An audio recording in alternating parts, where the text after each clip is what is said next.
ปิดปั๊มน้ำอย่างไรให้สบาย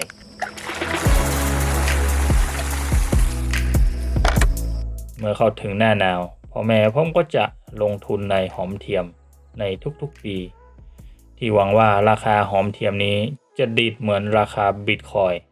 เพื่อให้นักลงทุนได้มีความสุขในการลุ้นความเติบโตของพอร์ตการลงทุนหอมเทียมนี้ผมจึงติดตั้งปั๊มน้ำไดโวที่ไม่ต้องเติมน้ำพร้อมเปิดปิดระยะไกลด้วยรีโมท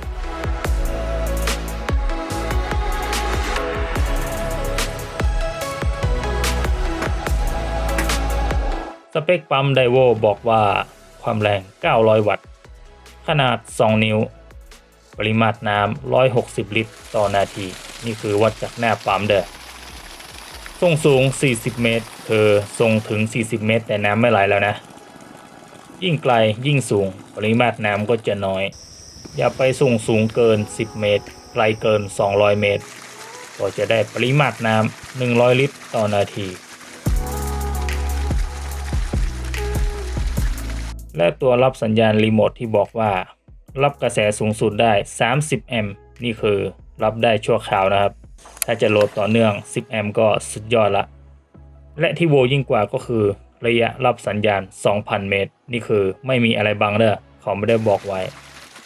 แต่ใช้งานจริงแค่200เมตรก็กดไม่ค่อยติดละต้องชูขึ้นแล้วกดถึงจะติด